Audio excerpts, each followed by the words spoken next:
देखिए बच्चों, आप लोग को हिंदी व्याकरण में मैंने पहले जो है आपको वाच्य, काल, समास, कारक, निबंध, पत्र आदि जो है मैंने पढ़ाया।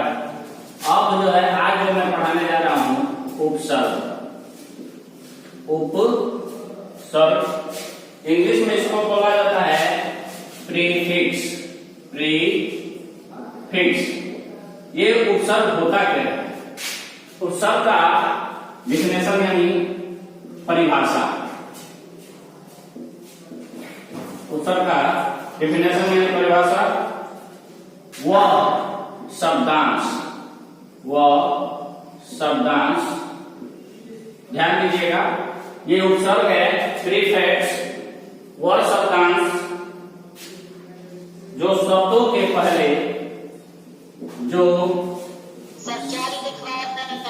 शब्दों के पहले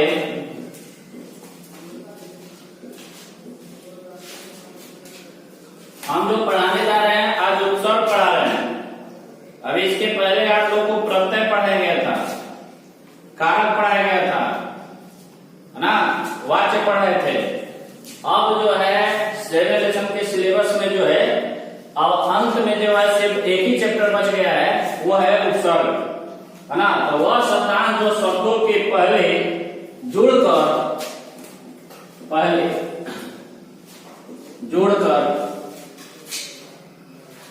शब्दार्थ में, यानी कहने का मतलब वह शब्दांश जो शब्दों के पहले जुड़कर शब्दार्थ का मतलब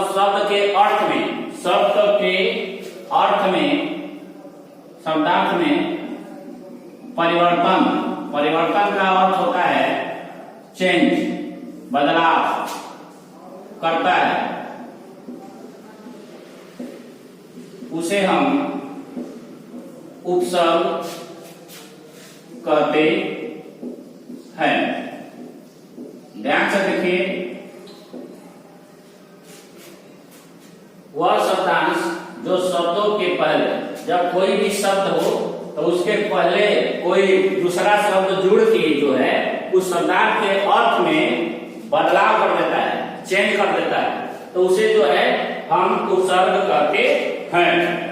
अब देखिए, हिंदी में उपसर्ग जो है, हिंदी में उपसर्ग कम होते हैं। हिंदी में उपसर्ग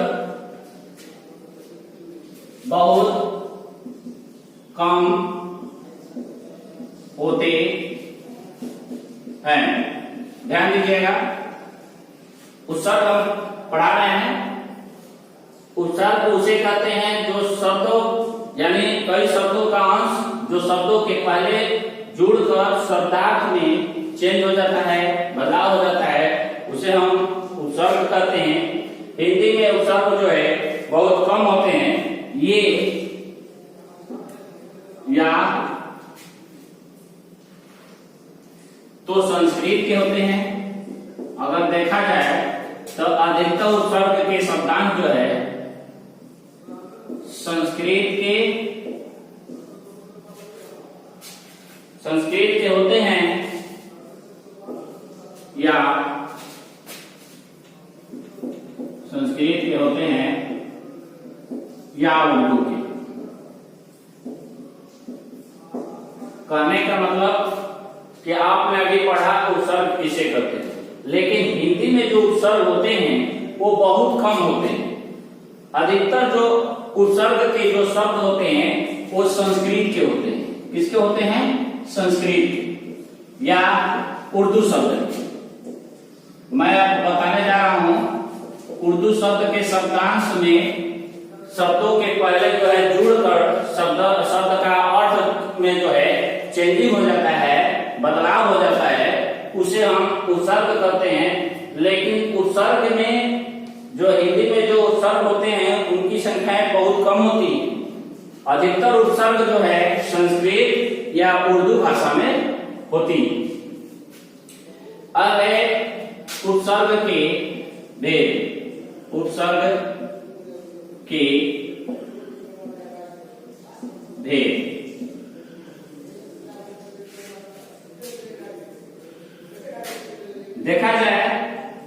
हिंदी भाषा में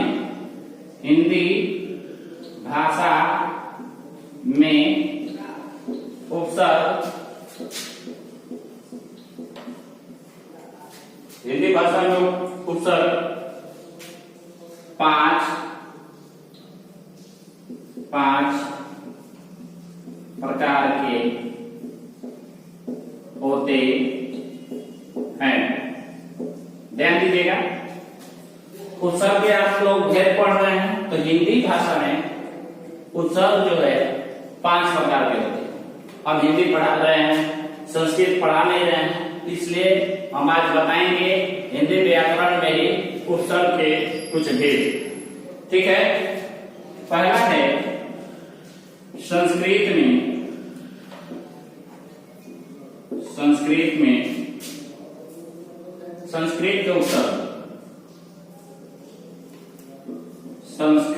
के उपसर्ग, ध्यान दीजिएगा, संस्कृत के उपसर्ग। ठीक, अब यहां पर उपसर्ग हो जाएगा। उपसर्ग शब्द, इसका अर्थ क्या होता है और उदाहरण क्या होगा। उपसर्ग में एक शब्द आता है आपका, जैसे में अनु, ध्यान दीजिएगा, अनु जो है उपसर्ग है। अगर उसका अर्थ देखा जाए, अनु का अर्थ क्या होता है, समान। अनु का अर्थ क्या होता है, समान, जिसको हम लोग कहते हैं एक समान, है ना। अनु मतलब समान या एक समान, या इसका अर्थ ये भी हो सकता है पीछे। क्या हुआ, पीछे। ठीक, जब इसको जो है, इसका उदाहरण जैसे अनु का अनु उपसर्ग हो गया, और उसको जो है अर्थ में जो है उसको शब्दांश बनाना है, तो उसमें शरण जोड़ दिया गया, अनुधन शरण, है ना। तो ये पूरा शब्द उदाहरण क्या बन गया, अनुसरण। ठीक, एक एग्जाम्पल और दे दिया, अनुरूप। क्या हो जाएगा, अनु में ही अनु है और उसमें रूप लगा दिया गया, तो अनुरूप हो गया। इसके अलावा अनु में जो है सार लगा दिया गया, तो ये अनुसार हो गया। एक ये क्या हुआ, आपका जो है अनुसर्ग है, उसका अर्थ होता है एक ही समान, जैसे अनुसरण, उसके अनुरूप, अनुसार। ये तीनों अगर देखा जाए तो एक ही समान, और उसके पीछे से जो है शब्द जो है मिल रहा है। तो वैसे शब्द जो शब्दों के पहले जो है जुड़कर, है ना, एक शब्दार्थ में जुड़कर जो है शब्दार्थ में एक दूसरा चेंज हो जाता है, बदलाव हो जाता है, तो वो जो है उसका उदाहरण के तौर पर जो है वो एक शब्द बन जाता है, जिसका नाम है अनुसरण, अनुरूप, अनुसार। ये जो शब्द हैं वो संस्कृत के उपसर्ग हैं। ये जितने भी आपके उपसर्ग हैं वो संस्कृत के उपसर्ग आते हैं। ये संस्कृत के उपसर्ग हैं, ध्यान दीजिएगा। अब जो है उसी के आधार पर जैसे अन हो गया, और अन जो है ये भी जो है उपसर्ग है, ये संस्कृत का ही उपसर्ग है। उदाहरण के तौर पर अन का मतलब अर्थ होता है नहीं, ठीक, और उसका जो है इसके अलावा अभाव, कमी, नहीं, ये सभी। जैसे अन है तो अन में धन एक जोड़ दें, एक, तो ये क्या बन जाएगा, इसका उदाहरण है ठीक। यह अन का जो है शब्दांश जो है शब्द में जो है परिवर्तन हो रहा है। फिर अनादर, अन से ही शब्द है, ये दो रूप जो है अन है ना, अनादर हो गया, उसमें आदर शब्द जोड़ दिया गया तो अनादर हो गया, ठीक। फिर अनाचर, ये सब संस्कृत के उपसर्ग शब्द, संस्कृत के उपसर्ग शब्द से एक शब्दांश बना अनेक, अनादर, अनाचर। अनु से बना समान, पीछे इसका अर्थ होता है उससे क्या बना अनुसरण, अनुरूप, अनुसार। अब तीसरा है अति। अति हो गया, ये संस्कृत के उपसर्ग शब्द है अति। इसका अर्थ होता है, अति का मतलब अधिक या ज्यादा, अधिक या ज्यादा। तो इससे जो है अति से बना देंगे अत्यधिक। इसके उदाहरण तौर पर, और इसी में एक शब्द और जोड़ दिया गया तो ये हो जाएगा अत्याचार। अत्यधिक या अत्याचार कहने का मतलब ये अति है, तो अति का जो अर्थ होता है वो अधिक होता है। अति का अर्थ क्या होता है, अधिक होता है, और उसका भी अर्थ क्या होता है, ज्यादा होता है। और अति से ही जो है एक नया शब्द बनाया अत्यधिक, और उसी से बना अत्याचार। यानी कि अत्याचार का मतलब जो है सबसे ज्यादा अपराध हो रहा है उसको अत्याचार कहा जाता है। अत्यधिक का मतलब सबसे ज्यादा होता है। तो अभी हमने पढ़ा संस्कृत के, है ना, उपसर्ग के पहला ग्रंथ। अब हम पढ़ने जा रहे हैं दूसरा ग्रंथ।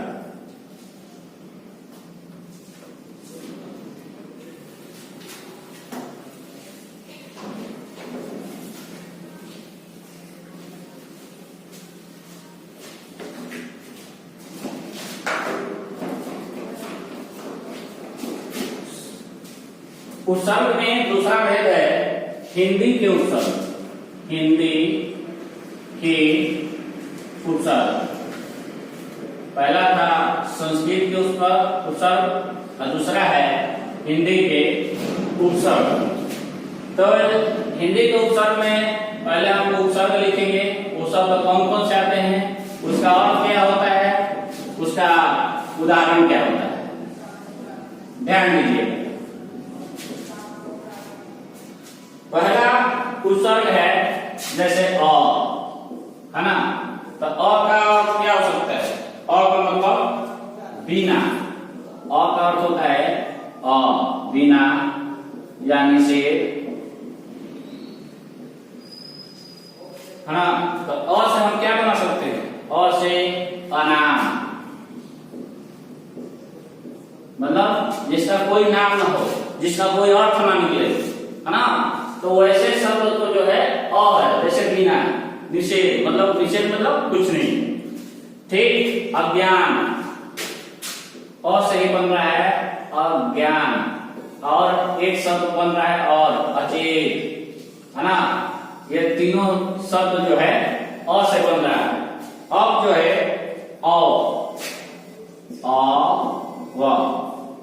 जो है उपसर्ग जो है हिंदी का जो है ये औ जो है हिंदी के उपसर्ग शब्द हैं। औ जैसे अ का मतलब अर्थ क्या होता है, हीनता, क्या होता है, हीनता। और दूसरा जो है र इ त, ठीक। तो इससे क्या बन जाएगा, औ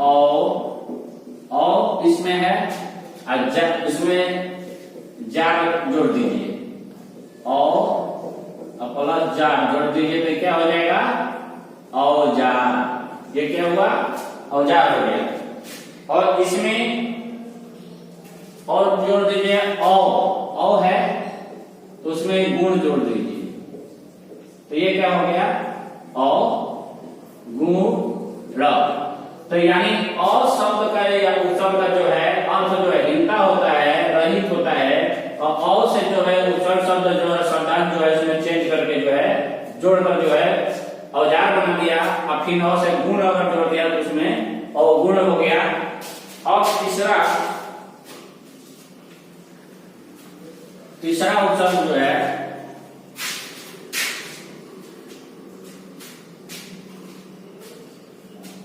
ध्यान दीजिएगा, तीसरा जो है हमारा है उर्दू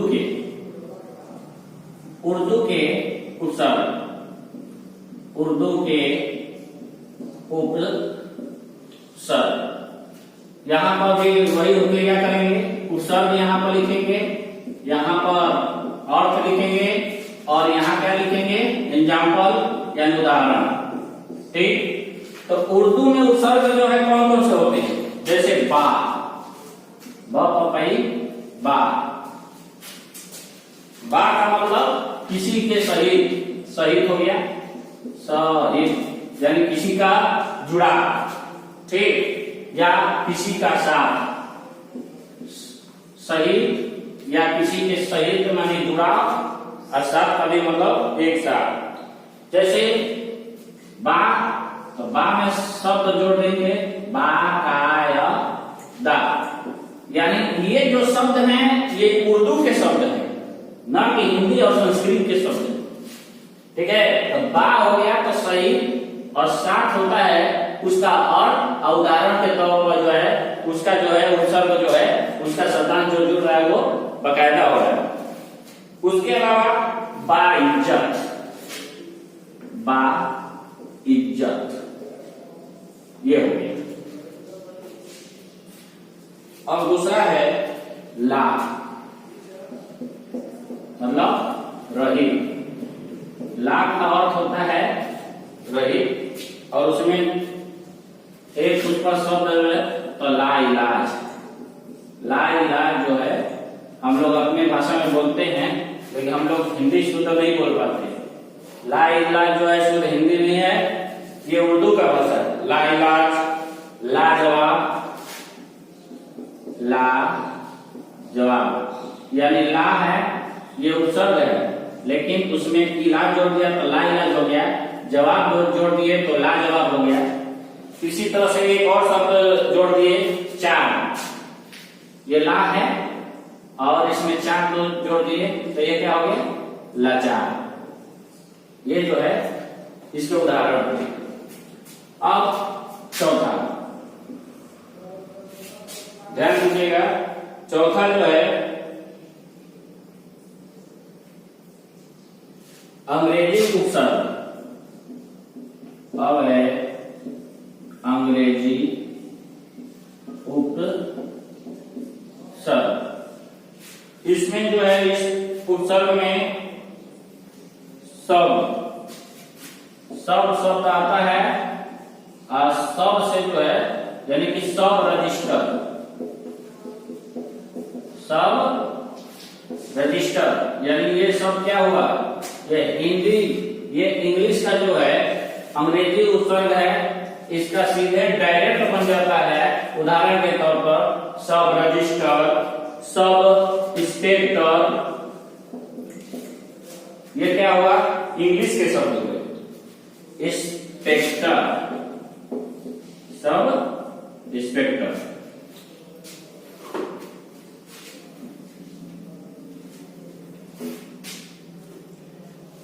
अब हो जाएगा वाइस।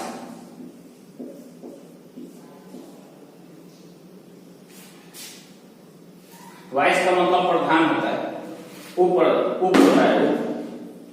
तो जैसे कहा जाता है जैसे वाइस प्रिंसिपल, ये इंग्लिश के जो है ये उपसर्ग शब्द है इंग्लिश का, सब वाइस है ना। वाइस का मतलब और अगर देखा जाए हिंदी में उसको बोला जाए तो वाइस का मतलब होता है उप, है ना। तो वाइस प्रिंसिपल तो यानी कि उप प्रधानाचार्य, ठीक। वाइस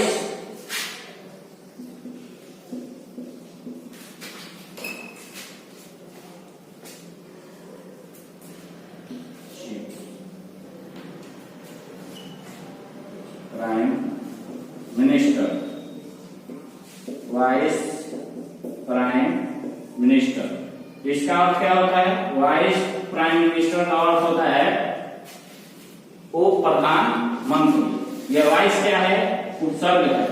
ये जो है इसका अर्थ हो गया, यानी उसके मतलब पूरा वर्ड जब भी किया तो ये वाइस मतलब प्राइम मिनिस्टर, तो ये पूरा शब्द जुड़ गया। उप प्रधानमंत्री, वाइस प्रिंसिपल, तो इसका पूरा अर्थ हो जाएगा, है ना, उप, है ना, प्रधानाचार्य। ये हुआ। और अंत में जो है आपका आ रहा है लास्ट,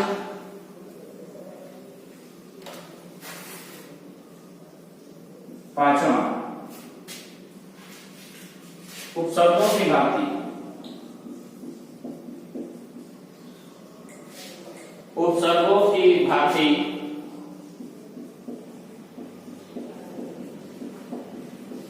प्रयोग, उपसर्गों की भांति प्रयोग किए जाने वाले, प्रयोग किए जाने वाले संस्कृत के अव्यय, संस्कृत के अव्यय। ध्यान दीजिएगा, उपसर्गों की भांति प्रयोग, प्रयोग का मतलब यूज किए जाने वाले संस्कृत में के अव्यय उपसर्ग। जैसे उपसर्ग हो गया, यहां पर अर्थ हो गया और यहां पर उदाहरण हो गया। तो संस्कृत के अव्यय शब्द में आपका आता है जैसे पुनः, पुनः क्या हुआ, उपसर्ग हुआ। इसका अर्थ आपका हो जाएगा, पुनः का मतलब क्या होता है, फिर। ऐसे इसको फिर भी बोल सकते हैं, दोबारा भी बोल सकते हैं। यह कार्य जो है पुनः करो, फिर से करो, दोबारा करो, ये सभी चीजें जो है आती हैं।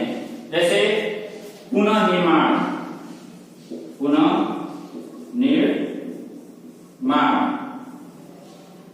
या पुनर्जन्म।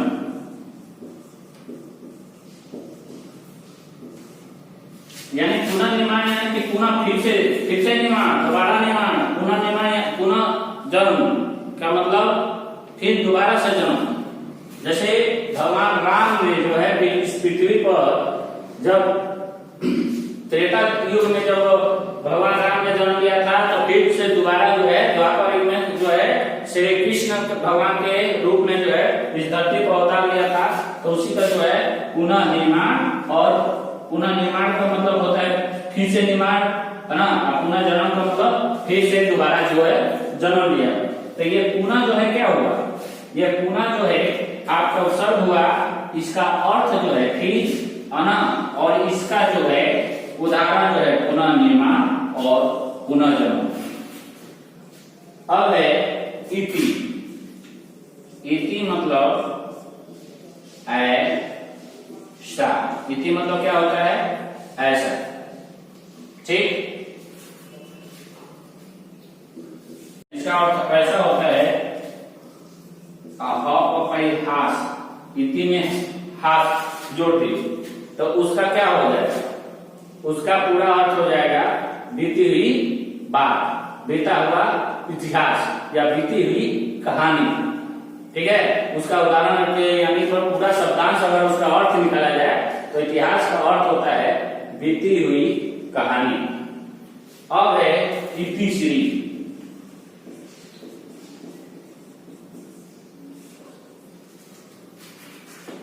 इतिश्री ये शब्द जो है नया जुड़ गया, है ना। इति इसमें जो है क्या है, उपसर्ग है, उसमें श्री जोड़ दिया गया है। ये इतिहास, इति है, इतिहास जोड़ दिया गया। अब एक और लास्ट जो है आपको एग्जांपल दे दे रहे हैं, स।